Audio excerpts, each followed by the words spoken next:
Doormat और एक cosmetologist में क्या डिफरेंस है? स्किन डिजीजेस नहीं देखते। Who are quacks?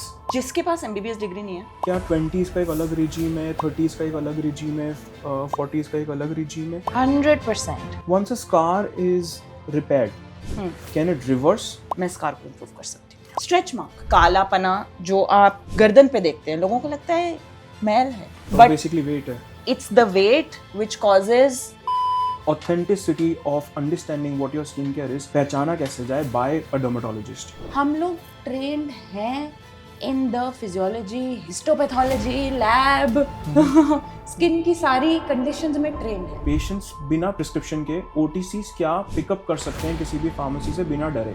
It will be a moisturiser, a gentle cleanser, sunscreen. Doctor साहब, किसी ने अगर ऑलरेडी स्टेरॉइड्स यूज कर लिए हैं, cut the steroid because you can't replace a poison with a poison. क्या एंटी एजिंग आज की डेट में एज को अरेस्ट करना है एज अ डोमैट की एजिंग को स्लो डाउन करना है? अरेस्ट तो कोई नहीं कर सकता अभी। Long term steroidal side effects क्या हो सकते हैं? स्किन पतली हो जाएगी आपकी, इम्यूनिटी भी लो हो सकती है बॉडी की। ये चीज़ डिपेंड करती है कि हम किस प्रॉब्लम को ठीक करने जा रहे हैं। हम इस चीज़ से डर रहे हैं कि स्किन की रिक्वायरमेंट, स्किन की प्रीवियस डैमेज, दूसरी कोई और कंडीशन तो नहीं है, comorbidities, diabetes, hypertension, internal health body की सारी चीजें मैटर करती हैं। डर्मेटोलॉजी में एक टर्म यूज करते हैं, internal health is linked to external health.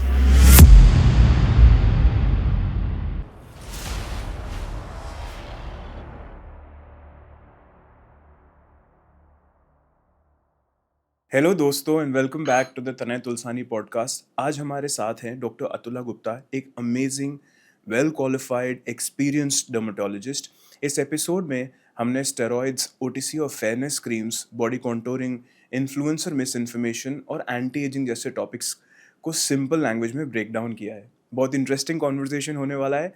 I am sure ये कॉन्वर्जेशन आपको इतनी इंटरेस्टिंग लगेगी कि आप इसको बिल्कुल भी मिस नहीं करना चाहेंगे।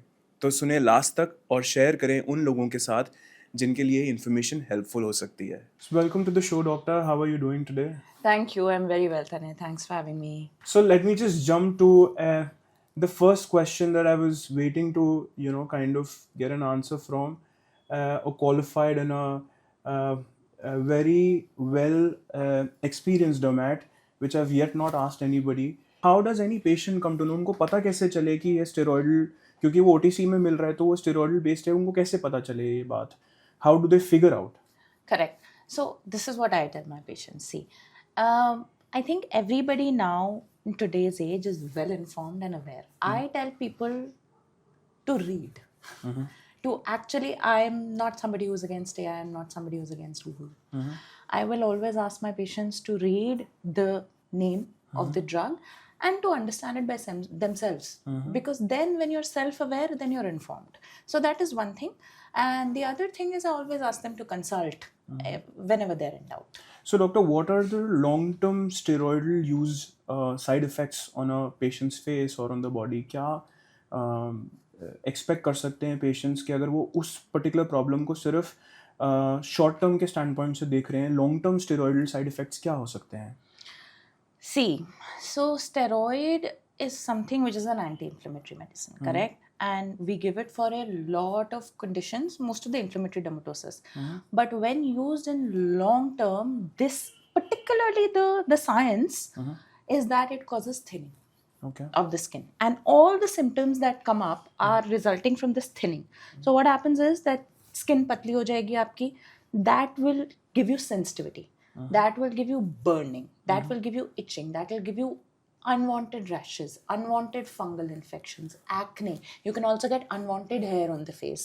You can get pigmentation problems because the skin ka jo barrier hai, we call it the skin barrier, that is damaged now. So this is potentially the long term side effect, especially on the face. We call it topical steroid dependent face. So इसमें क्या immunity भी लो हो सकती है body की? 100%. So when you put it, for example, people put in the groin area for a short cut, super fast treatment for a fungal infection, correct? And that is when you get dependence. Or for brightening? Or yes, people use it as fairness cream.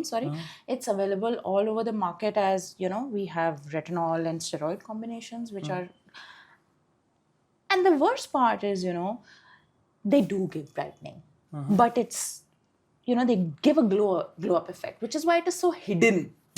Because when you apply it, you suddenly feel your skin is cooler.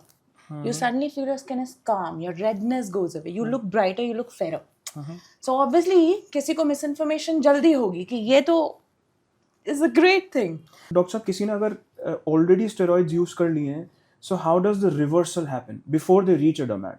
And does a reversal even happen? No, it doesn't.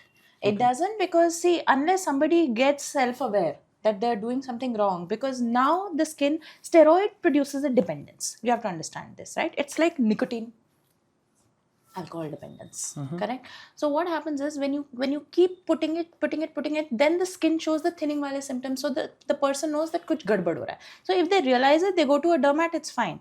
But if they keep self abusing it, then they're stuck in a loop. So it's not possible to get out of it unless you stop it and go through the withdrawal. What actually happens when you go through a nicotine withdrawal? You have those 2-3 weeks, 4 weeks of discomfort. The skin is going to go through the same kind of discomfort. The skin is going to go through a rebound. The skin is going to react. The skin is going to say, I want the steroid. And you don't have to give it to the skin anymore. So how does the reduction happen? Yeah. So most of these people, they do turn up to us, because now we see, and you also asked me that do we see a lot of it? We see this every single day in practice. I see it almost 3 to 4 patients every single day. And how does a reversal happen? It depends कि आपने कितना steroid लगाया.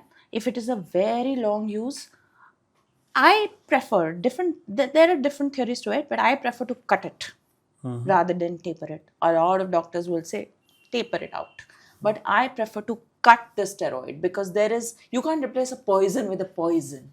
You can't be like, अच्छा चलो बहुत potent लगा, अब थोड़ा कम कर देती हूँ, अब थोड़ा कम कर देती हूँ. It never goes away.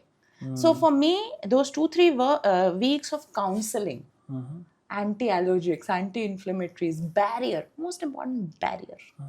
You have to replace there's a water loss. So लोगों को बहुत सारा misconception है OTC को लेके, क्योंकि इंडियन फार्मेसीज में OTC के नाम पर कुछ भी चीज़ें दी जाती हैं और उसका ऑडिट बहुत ज़्यादा stringent नहीं है. So आपके क्वालिफिकेशन और एक्सपीरियंस के हिसाब से OTCs होते क्या हैं, और पेशेंट्स बिना प्रिस्क्रिप्शन के OTCs क्या पिकअप कर सकते हैं किसी भी फार्मेसी से बिना डरे? Right. Obviously, over the counter is OTC, right? So, bina dare, if I were to say for everyone, what they can pick up, it'll be a moisturizer.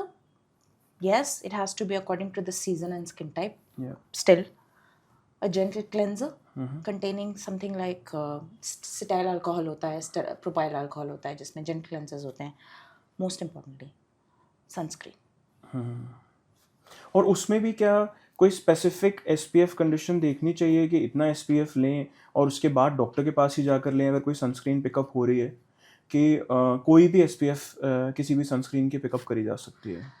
So anything over SPF 30 is fine, but ये चीज़ depend करती है कि हम उसका usage किस age bracket को treat कर रहे हैं, किस प्रॉब्लम को ठीक करने जा रहे हैं. तो हाँ, अगर यंग स्किन है, एक्सपोजर नहीं है, SPF 30. But anybody over 40-50 thinning skin, SPF 50. And do you think for that anybody who's over 40-50 they should consult a dermatologist before choosing their SPF, or it's okay for them to pick up something from a pharmacy? Again, pharmaceutical grade, medical grade. Okay. We are okay. Medical grade, not cosmetics. So आपके हिसाब से social media पे authentic skin care कैसे पहचाना जाए? कोई अपना skin care figure out कैसे करे? बहुत सारे रील्स बन रहे हैं, शॉर्ट्स बन रहे हैं, skin care under 500, skin care under 1000, skin care under 2000, skin care under 300, और लोग दबा के अलग अलग प्लेटफॉर्म से इसको ऑर्डर कर रहे हैं, ट्राई कर रहे हैं. किसी को कुछ सूट भी कर रहा है, किसी के अंदर स्टेरॉइड भी है. Authenticity of understanding what your skin care is पहचाना कैसे जाए बाय अ डर्मेटोलॉजिस्ट? Skin condition स्किन की रिक्वायरमेंट, स्किन की प्रीवियस डैमेज, दूसरी कोई और कंडीशन तो नहीं है, comorbidities, diabetes, hypertension, internal health body की सारी चीजें मैटर करती हैं. सो मैं ये बिल्कुल, इट इज डिफिकल्ट टू से कि कोई एक प्रोडक्ट या कोई brand particularly is right. You know, under 500 might be great, over 3000 might not be great, क्योंकि द पर्सन जो बंदा वो इंफॉर्मेशन ले रहा है उसकी टेंडेंसी होगी कि मैं ये भी यूज कर लूँ, मैं ये भी यूज कर लूँ, मैं ये भी यूज कर लूँ. हम किस चीज से डर रहे हैं? हम इस चीज से डर रहे हैं कि आगे रिएक्शन क्या होगा.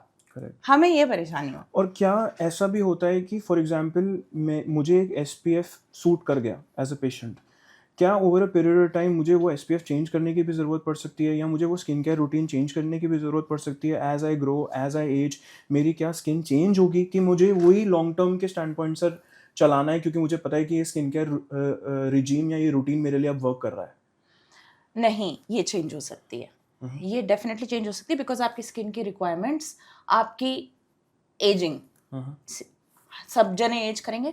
हम एक डर्मेटोलॉजी में एक टर्म यूज करते हैं, photo ageing, sun related ageing, chronological ageing, genetic ageing. तो इन दोनों का जो कॉम्बिनेशन होता है, ठीक है, प्लस लाइफस्टाइल फैक्टर्स, ये मिल के आपकी स्किन को एक हायर SPF की जरूरत हो सकती है. आपकी स्किन को as your ageing more hyaluronic acid की जरूरत हो सकती है. आपकी स्किन को रेटिनॉल की इंट्रोडक्शन की जरूरत पड़ जाए. देन डिपेंडिंग ऑन कि भाई क्या इंडिकेशन है. किसी को अगर मेलास्मा है तो वो ज्यादा रेटिनॉल नहीं लगा सकता. पिगमेंटेशन, छाइयाँ बोल दीजिए, जो डार्क पैचेस होते हैं. किसी को अगर अंडर आई पिगमेंटेशन की प्रॉब्लम है तो जो रेटिनॉल की कॉन्सेंट्रेशन होगी वो मुझे रिड्यूस करनी पड़ेगी.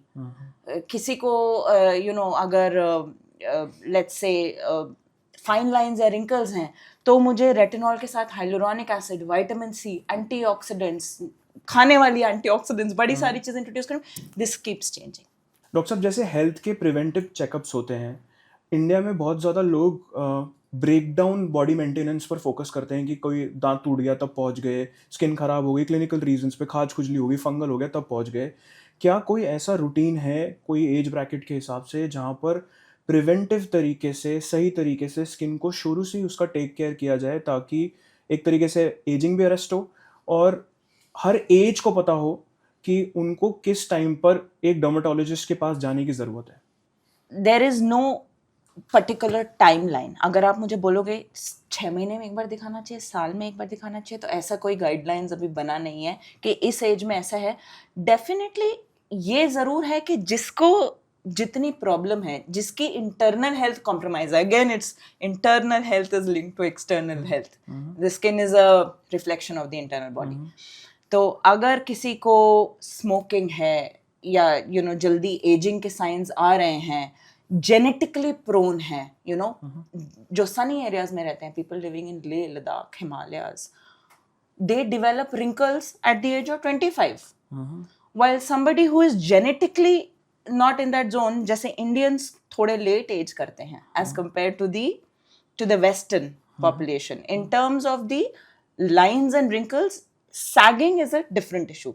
तो I think आपका ये क्वेश्चन था कि कब जाना चाहिए. Again it would depend on one, definitely अगर कोई सिम्टम है, क्लिनिकल सिम्टम है, बट वैसे if they are following a good lifestyle, sunscreen मैं बोलूंगी साल में एक बार. साल में एक बार is okay. But if there are people जो ज्यादा कॉन्शियस हैं, वी आर ऑब्वियसली डीलिंग, हम लोग ऐसे बहुत लोग देखते हैं जिनको एक निशान भी नहीं चाहिए फेस पे. Now these are the people who come to us, जो हमारे पास ऑलमोस्ट 3 हफ्ते में एक बार आते हैं. एंड ये अब हमारी रिस्पॉन्सिबिलिटी है एज अ डर्मेटोलॉजिस्ट मेरी, कि ना मैं उनको ओवर ट्रीट करूं, ना मैं उनको अंडर ट्रीट करूं. और क्या कोई स्पेसिफिक रिजीम है जो एज वाइज आप रेकमेंड करते हैं? I would not want you to in detail talk about it, but क्या 20s का एक अलग रिजीम है, 30s का एक अलग रिजीम है, 40s का एक अलग रिजीम है? और क्या ऐसा भी होता है कि एंटी एजिंग के स्टैंड पॉइंट से, ज़्यादा टेक केयर करने के स्टैंड पॉइंट से बहुत सारी इंटरनल ऑर्गन्स को ठीक रखने के लिए दवाइयाँ बढ़ जाती हैं? और इट डिपेंड्स. हाँ, नहीं, तो इसके अंदर again I think definitely 30s 40s में तो डेफिनेटली एजिंग का स्टैंड पॉइंट आने लग जाता है, बट अगेन आपके जो कोमॉर्बिड कंडीशंस जो हम बोलते हैं उस पर ये चीज़ बहुत डिपेंड करती है लाइफस्टाइल पे. Smoking is stress, diabetes, blood pressure, you know, alcohol, obesity, so all of these things matter. So doctor साहब, पेशेंट्स को एक जनरल डर्मेटोलॉजिस्ट, पेशेंट्स कैसे आइडेंटिफाई करें? उनको कैसे पता चले कि ये एक क्वालिफाइड जेन्युइन डर्मेटोलॉजिस्ट है? आज की डेट में बहुत ज़्यादा कन्फ्यूजन है इस चीज़ को लेकर, तो आप थोड़ा हेल्प करें हमें समझाने में कि एक जेन्युइन डर्मेटोलॉजिस्ट कैसे पता चले. आई थिंक ये तो थोड़ा सिंपल है because basically degree, you know, qualification. I think we bank upon qualifications. So anybody who has a MD in dermatology, in India it's a 3-year course. In different countries it could be a 3-year or a 4-year course. But a diploma, which is a 2-year course, these are dermatology per se degrees. This is a dermatologist.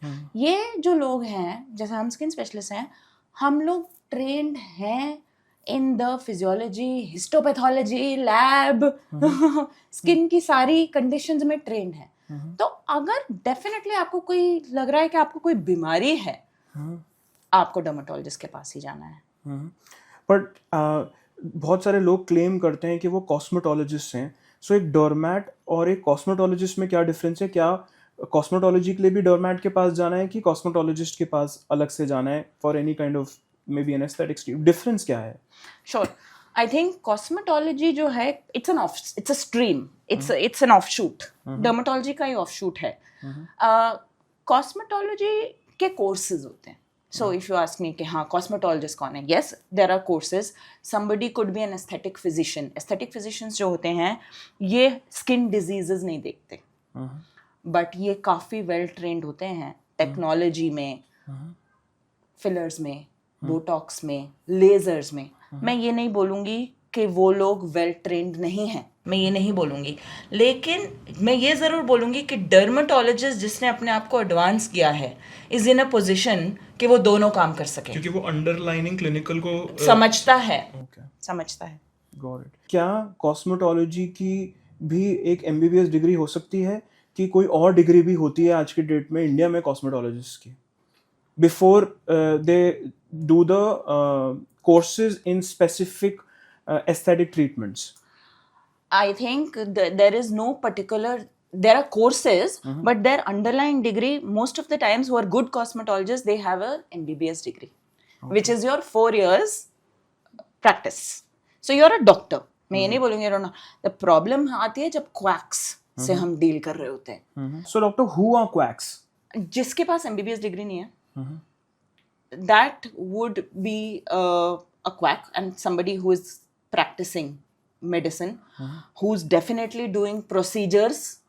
अगर मैं किसी को बोलूँ कोई आयुर्वेदा का doctor है और वो कोर डर्मेटोलॉजी प्रैक्टिस कर रहे हैं, हमने स्टेरॉइड की बात कर ही ली है, तो बड़े आराम से कोई, मतलब आप कोई भी अगर बैठ जाएगा तो स्टेरॉइड क्रीम देगा तो सारी प्रॉब्लम 2 हफ्ते के लिए तो सॉल्व हो जाएगी. सो हम क्या समझ रहे हैं इस चीज से कि शॉर्टकट कितना इजी है, अल्टीमेटली बॉइलिंग डाउन टू कि ये सब क्वैकरी में आ गया. सो हम अपना राइट डर्मेटोलॉजिस्ट कैसे पहचाने? आज की डेट में एस्थेटिक्स में भी बहुत ज़्यादा सुपर स्पेशलिटी हो गई है, पता ही नहीं चलता कि एस्थेटिक्स या कॉस्मेटोलॉजिस्ट किसके पास जाना है. मेरे को तो सिर्फ ये पता चलता है अगर कोई खाज खुजली, हेयर थिनिंग, हेयर लॉस हो रही है तो मुझे रजिस्ट्रेशन चेक करनी है, मेरे को पता चल जाएगा कि ये एक क्वालिफाइड डर्मेट है. बट सुपर स्पेशलिटी और बहुत ज़्यादा आगे जा चुकी है ग्लोबली दुनिया, तो एस्थेटिक्स में कैसे पहचाना जाए कि किस डॉक्टर के पास जाना है, किस चीज़ के लिए? ये बहुत ही अच्छा क्वेश्चन है तने. आई थिंक ये मैटर नहीं करता, आप सही कह रहे हो, ये इतना डिग्री मैटर करती है, but training, skill set, education, ये और भी ज़्यादा मैटर करती है. सो आई थिंक ये एक पर्टिकुलर चीज़ है जिसको हम काफ़ी सारे ऐसे लोगों को जानते हैं जो कि क्लिनिकल डर्मेटोलॉजी नहीं करते, In spite of the fact that they're dermats. नहीं, the fact that they are not dermats, they are non-dermats, but they do great great aesthetic work. Having said that, dermatologist के पास एक additional shield है core की skin की, and yes, once they have evolved into training on the devices, machines, technology, injectables, then I would say that आप again, like any other medical field, मैं मानती हूँ, ये मेरा मानना है, that at the end of the day, this is word of mouth. This is my understanding, right? Yes, there are reviews on social media, yes, but ultimately जो हमारे patient drivers हैं, this is inevitably word of mouth. So क्या doctor साहब कोई specific तरीका है जहाँ पे एक पेशेंट को या एक क्लाइंट को ये पता चले एंटी एजिंग में, जैसे बोटॉक्स है, फिलर्स है, थ्रेड्स है, लेजर्स हैं, कि कोई डॉक्टर इस पर्टिकुलर चीज़ में ही सबसे ज़्यादा अच्छा काम कर रहा है? क्योंकि आउटसाइड द कंट्री तो बहुत ज़्यादा इवॉल्व हो गया है, वहाँ पे ये पता रहता है कि एक पर्टिकुलर डॉक्टर किस फील्ड में काम करता है और उसी में वो सुपर स्पेशलिटी दिखाते हैं और उसी में अपने आप को सालों साल प्रमोट करते हैं. इंडिया इवॉल्विंग है. सो फॉर दैट रीजन कैसे एक पेशेंट को, for example if I need fillers, मुझे ये पता चल गया मेरे को कोर डर्मेट के पास जाना है, लेकिन मुझे आगे कैसे पता चले कि ये फिलर्स बेस्ट लगाएंगे, क्योंकि मैं किसी के रियल रिजल्ट्स जो सोशल मीडिया पर डले हुए हैं उस पर रिलाई नहीं करना चाह रहा, for the fact that I know कि ये एयर ड्रिवन भी हो सकते हैं, मॉफ भी हो सकते हैं, प्लस लीगली भी ये सही नहीं है. सो कैसे पता चले कि कोई डॉक्टर एक पर्टिकुलर स्पेशलिटी में कितना क्वालिफाइड है? हाँ जी, I think this is important. ये हम पता कर सकते हैं through training courses. There are training courses, there are US FDA approved organizations, जैसे कि laser devices हो गई, they provide training on those particular machines. US हो गया या CE approved हो गई, Europe हो गई, या फिर अगर yes आपने filler की बात करी तो injectables हो गए.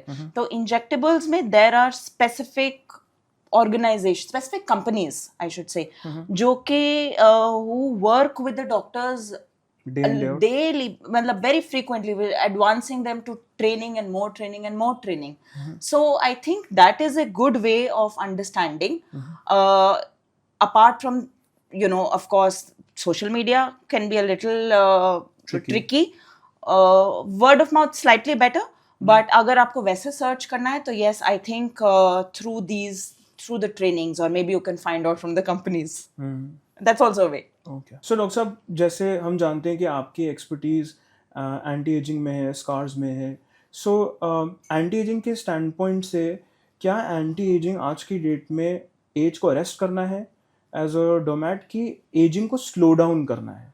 और क्या ऐसे टेक्नोलॉजीज़ हैं जो यूज़ होते हैं जिसकी वजह से कोर डर्मेटोलॉजी को हेल्प मिलती है, जिसकी वजह से आप एंटी एजिंग कर पाएँ? हाँ जी, बिल्कुल, very nice question. I think ageing arrest तो कोई नहीं कर सकता अभी, ऑल्दो देयर आर, मैं ये बोलूँगी, मॉलिक्यूल्स हैं रिसर्च में, टॉपिकल एप्लीकेशंस भी हैं, ड्रग्स भी हैं, जिनको हम सीनोलाइटिक्स बोलते हैं, जो एजिंग को, I mean this is lab research area, लेकिन डेफिनेटली हम इस चीज़ को डीले कर सकते हैं और काफ़ी हद तक हमने किया भी है. And again, through treatments, through most importantly, again, I'll come to the same, harping about photo protection, harping about the sunscreen again and again. But photo protection हो गया, topical retinol हो गए, topical antioxidants हो गए, treatments हो गए. Again, treatments are more towards correction. अगर मैं botox also preventive, but filler again is a little bit about volume deficit को correct करना, whereas yes, there are technologies which can help to repair collagen. For example, I am a big believer of microneedling, and microneedling is something जो कि collagen repair करता है. It enhances new collagen formation. So ये and then there are radio frequency based devices जो कि again हमारा collagen stimulate करते हैं. Retinol itself the strongest molecule जो collagen को stimulate करता है. So ये क्या combinations में दिए जाते हैं? बिल्कुल. बिल्कुल, ये आपको this is up to the judgement of the dermatologist कि बहुत ट्रीटमेंट ओवरलोड ना होके spacing it out properly is where the कि हम साइड इफेक्ट ना दें. So once a scar is repaired, can it reverse or it gets arrested in a better shape than what it was earlier? जब आप scar की बात कर रहे हैं, स्कार तो एक बार लिफ्ट हो गया तो लिफ्ट हो गया. Okay. Unless it is a disease. See the scars disease में भी बनते हैं जिसको Chicken हम pox या हाँ नहीं, चिकन पॉक्स का तो एक बार हो गया, स्कार बन गया, उसको तो हम रिपेयर कर लेंगे. मतलब इम्प्रूव स्कार्स कंप्लीटली नहीं करेक्ट कर सकते, स्कार को इम्प्रूव कर सकते हैं. लेकिन मोर्फिया है, बड़ी सारी ऐसी कंडीशन है जो कि डिजीज कॉजिंग स्कारिंग कंडीशंस होती हैं. जैसे कि स्कैल्प में हम अगेन बहुत टेक्निकल हो गया, लाइकन प्लेनस एक कंडीशन है जिसके अंदर स्कार्स के एलोपेशिया के पैटर्न्स बनते हैं. ये एक्टिव कंडीशंस हैं. तो यहाँ पे मुझे डिजीज भी अरेस्ट करनी पड़ती है. बट वैसे yes you are absolutely right, अगर मुझे स्कार इम्प्रूव करना है तो मैं अपना laser technology, micro needling, exosome, polynucleotides, बहुत सारी चीज़ें हैं जिनको कंबाइन करके वी यूज सर्जिकल मैकेनिज्म्स, जैसे जिसको हम सब्सिशन बोलते हैं. तो ये सब कुछ मैं कंबाइन करके I can give, depending on the depth and the number of treatments and follow-ups a person is doing, मैं स्कार को इम्प्रूव कर सकती हूँ, इम्प्रूव कर सकती हूँ. और वो स्कार इम्प्रूव करने के बाद वहाँ अरेस्ट होगा कि वो रिवर्स हो सकता है? नहीं, वो अरेस्ट हो जाएगा. मतलब वो बेटर दिखना शुरू हो जाएगा, उसके बाद सिर्फ मेंटेनेंस की जरूरत पड़ेगी. यस. मेंटेनेंस में ज्यादातर जैसे आप बोलते हैं SPF यूज करना, कि उसके अलावा भी कोई और रेटिनॉल्स या कुछ और यूज करने की जरूरत पड़ सकती है? सो अगेन ये स्कार, जब अगर हम स्कार की बात करूंगी ना मैं, तो स्कार के टाइप पे डिपेंड करता है. There are scars which are easy to treat. ठीक है, हम उनको एम शेप्ड स्कार्स बोलते हैं, रोलिंग स्कार्स. और जो स्कार्स टिपिकली डीप ट्रायंगुलर या बॉक्स टाइप होते हैं, ये जो स्कार्स हैं इसमें अगेन बहुत से कभी कभी सर्जिकल मैनेजमेंट भी चाहिए रहता है. खाली मेरे डिवाइसेस बहुत नहीं है, तो हम टेक्निक्स भी यूज करते हैं जिससे हम इसको कर पाएं. बट हाँ, अगर ये एक्ने पिंपल के स्कार है, चिकन पॉक्स के स्कार है, स्ट्रेच मार्क मान लीजिए, राइट. अब हाँ, क्योंकि आपने बात की अरेस्ट करी, स्ट्रेच मार्क ये एक ऐसा स्कार है which needs to be maintained with the toning and muscle development of the body, in the sense that of course अगर आपके obesity होगी and your skin is stretching over the fat, there is going to be a tear in the skin. तो वहाँ पे we need maintenance. So doctor साहब, anti ageing के लिए किसी को भी अपनी एंटी एजिंग क्रीम्स या लेजर्स कब स्टार्ट करने चाहिए? I think that's a pertinent question. इसके अंदर अगेन डिफरेंट एज का डिफरेंट एंटी एजिंग रूल्स हैं, बट कोई हार्डकोर रूल नहीं है. स्किन टाइप पे डिपेंड करता है. 20s में, लेट्स से 20s में बेसिकली जो हम एम्फोसाइज करना आजकल शुरू हो गए हैं to delay ageing, that is photo protection, धूप से बचाव. बिकॉज सन हमारी एजिंग कर रहा है, ये हम जानते हैं. सन हमारी डलनेस ला रहा है, रिंकल्स ला रहा है, फाइन लाइंस ला रहा है, नेक सैगिंग आ रही है, अंडर आई की इश्यूज आ रही हैं, हैंड्स आर एजिंग फास्टर, ये सारी चीजें. And is this the same for both men and women? Yes, but this is again ethnic factors इसमें, racial factors I would say predominate करते हैं. जैसे men who smoke, I mean women भी बहुत smoke करते हैं आजकल, but men who smoke a lot, उनका जल्दी हो रहा है. तो again having said that, we are emphasizing the importance of external, internal body health. And क्या आप बोलते हैं कि 30s की रिजीम में स्पेसिफिकली किसी डॉक्टर पे भरोसे करते हुए कोई सर्टेन ग्लो पिगमेंटेशन की ट्रीटमेंट्स अलग हैं वर्सेस 40s और वर्सेस 20s? और क्या कोई आपने ऐसे रेगुलेशंस बनाए हुए हैं, obviously after knowing the skin tone, जहाँ पे आप बोलते हैं कि 20s में ये करना चाहिए, 30s में ये करना चाहिए, 40s में ये करना चाहिए, 50s में ये करना चाहिए? And is there any internal metabolism also that needs to be taken care of? So let me answer that. I think in 20s में ये problem specific ज़्यादा होता है. जैसे अब typically teenage में acne is a big problem, तो ये प्रॉब्लम स्पेसिफिक हो गया ये इतना. And if the skin is very young, then again product over use is not recommended, treatment over use नहीं. तो हम उसको अरेस्ट करने की कोशिश करते हैं, हम हेल्दी लाइफस्टाइल पे एम्फेसाइज करते हैं. लेकिन अगर यस 30s में बोलें कोई, तो मैं again I prescribe anti ageing creams, combining it with technology. Okay. At most importantly is interval, long intervals, जो कि हमारी कोलेजन को बनने का मौका तो दे. क्या किसी का जो घर में ही है वर्सेस किसी का जो वर्किंग वुमन है रिजीम डिफरेंट हो सकता है कि it is only the age factor and क्या इसमें जोग्राफिकल फैक्टर भी इंक्लूड होता है? इसमें सबसे ज्यादा जरूरी होम या बाहर से ज्यादा lifestyle in today's date, diet and weight. इस स्किन का वेट से बहुत एम्फेसिस है, बिकॉज आधी पिगमेंटेशन प्रॉब्लम्स तो वेट से अराइज हो रही हैं, जिसको हम insulin resistance, acanthosis nigricans, basically कालापना जो आप गर्दन पे देखते हैं, लोगों को लगता है मैल है, बट बेसिकली वेट है. it's the weight which causes these this pigmentation. Under eye area हम जब देखना शुरू करते हैं, यहाँ पे साइड में पिगमेंटेशन, नकल्स के ऊपर कितने लोग आते हैं आज की डेट में.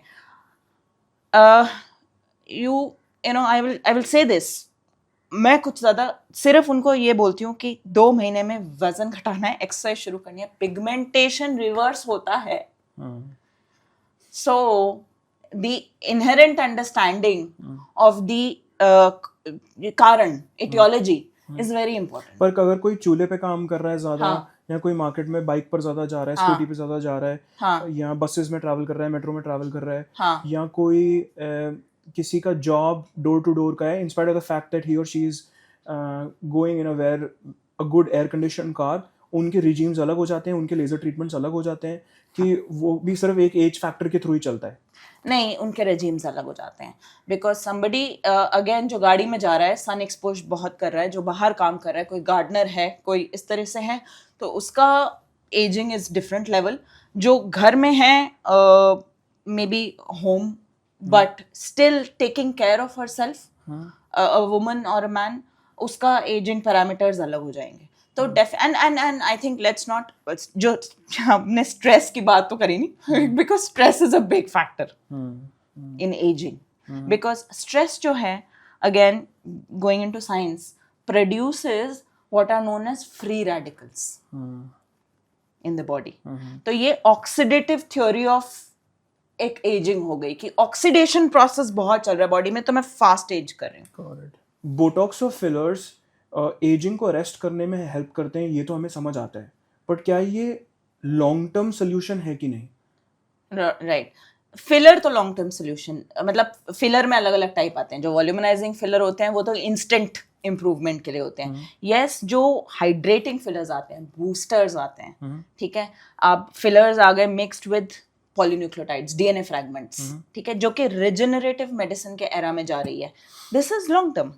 तो again, but having said that, उसको हम कंबाइन करते हैं टेक्नोलॉजी के साथ. फॉर एग्जाम्पल, हम क्यू स्विच लेजर्स यूज कर सकते हैं to deal with open pores और फाइन लाइंस. हम यूज कर सकते हैं radio frequency based skin tightening या collagen modulation. And I think I will come back to my favourite again, क्योंकि मैं बहुत ज़्यादा करती हूँ ये, विच इज़ माइक्रोनीडलिंग. राइट, जो कि माइक्रोनीडलिंग के साथ हम अगेन रिजेनरेटिव मेडिसिन कंबाइन करते हैं, एक्सोसोम कंबाइन कर सकते हैं, पीआरपी कंबाइन कर सकते हैं. ये सारी चीज़ें अगेन अंदर से थिकनेस ऑफ द स्किन को बढ़ाती हैं, अगर हम उसको सफिशिएंट इंटरवल पे करें, टू क्विकली ना कर दें. So another thing that I would want to add is कि again from the point of view of technology, हम और treatments करते हैं, जैसे कि you know we do high intensity focus ultrasound, जिसको हम HIFU बोलते हैं. So you know these have to be combined and they have to be maintained. So these are good in producing collagen and in skin tightening and maintaining, but at the same time, again, the you know your vitals, your internal parameters need to be set correct. Doctor साहब, creams और clinical treatments में क्या फ़र्क है? दोनों अपनी अपनी जगह सही हैं, लेकिन क्रीम्स में जो सबसे बड़ा ड्रॉबैक होता है वो ये है कि जब लोग उसको एंटी एजिंग के तौर पे क्रीम्स खरीदते हैं तो इसका जो यूज़ है ना ये थोड़ा अनसुपरवाइज्ड हो जाता है, विच मीन्स दैट सी अगर आप क्रीम खरीदोगे तो आपको ये नहीं पता है कि वो किस टाइम पे लगानी है, मोस्ट इम्पॉर्टेंटली दिन में लगानी है कि रात में लगानी है, कौन सी कॉन्सेंट्रेशन अप्रोप्रिएट है, ठीक है, रोज़ लगानी है या कैसे लगानी है, दूसरे एंटी एजिंग फॉर्मुलेशंस के साथ कैसे कंबाइन करनी है, whereas जो treatments हैं these are more supervised and the second thing I also say that creams are good also for maintenance along with treatments are in the doctor's hands, so treatment आपकी particular एक पूरी एक जो health parameters होती हैं, क्या आपको requirement है क्या नहीं है, क्या आपकी स्किन कंडीशन है, देख के हम डर्मोस्कोपी यूज कर सकते हैं to analyse again the skin कि भाई मैं क्या ठीक करने जा रही हूँ एजिंग में भी एग्जैक्टली तो वहाँ पे this is treatments is useful. मैं बस ये बोलना चाहूँगी दोनों का कॉम्बिनेशन है बट नॉट अनसुपरवाइज्ड, सुपरवाइज्ड। सबसे ज़्यादा एंटी एजिंग के मिथ्स जो पेशेंट्स आपके पास लेकर आते हैं वो क्या है? आई थिंक जो सबसे बड़ा एंटी एजिंग का कॉमन मिथ है, because this is such a good treatment and we do this so much, is कि बोटुलिनम टॉक्सिन से, जिसको हम बोटॉक्स बोलते हैं, फेस फ्रीज हो जाता है। एंड आई थिंक ये इन अ वे हमारी रिस्पॉन्सिबिलिटी है, सोशल मीडिया की रिस्पॉन्सिबिलिटी है कि ऐसा नहीं होता, बिकॉज जब हम उसको एक रिफाइंड कॉन्सेंट्रेशन में limited number of units inject करते हैं एक तरीके से, तो इसका रिजल्ट इसको फेस को फ्रीज करना नहीं बल्कि जो डायनामिक रिंकल्स हैं, जो फोरहेड लाइंस हैं या जो फ्राउन लाइंस है, जो भी है, इनको रिलैक्स करने का ज़्यादा आता है, so it gives a natural look. So not everybody जिसका बोटॉक्स लगा है उसके रिजल्ट्स खराब ही दिखेंगे। हाँ, हम ये चीज़ काफ़ी देखने में आती है बिकॉज ये रिपीटेड बहुत फ्रीक्वेंट ट्रीटमेंट्स जब होते हैं तो इसमें we have a situation. I think the second myth that I would have to say is again filler, correct? Filler में again ये problem आई है because of the industry or combined with the doctors, the practitioners, everybody putting too much, causing the overfilled syndrome, जिसको हम एक condition बोलते हैं, जिसको overfilling बोलते हैं, ठीक है। तो ये भी हर एक के नहीं होता, because when you do a little amount then it gives a very natural result. So this is another myth. So anti ageing के जो ट्रीटमेंट्स होते हैं वो क्या सिर्फ फेस के लिए हैं कि बॉडी के लिए भी हैं? नहीं, आई थिंक एंटी एजिंग के treatments are far extending beyond the face, because most importantly जहाँ हम बैठे हैं एंड अगेन डिपेंडिंग अपॉन किस तरीके के लोग हमारे पास आ रहे हैं, जैसे जिस तरीके के लोग मेरे पास आते हैं they are very very aware, very informed, very conscious and they want to look good, they want to do the treatments, correct. So we extend this treatments to the body. Body का मतलब हो गया starting neck, back, hands, decolletage जो basically chest area होता है हमारा, ये सारा, and of course body contouring, right. I am not talking about weight reduction, I am talking about shaping, defining.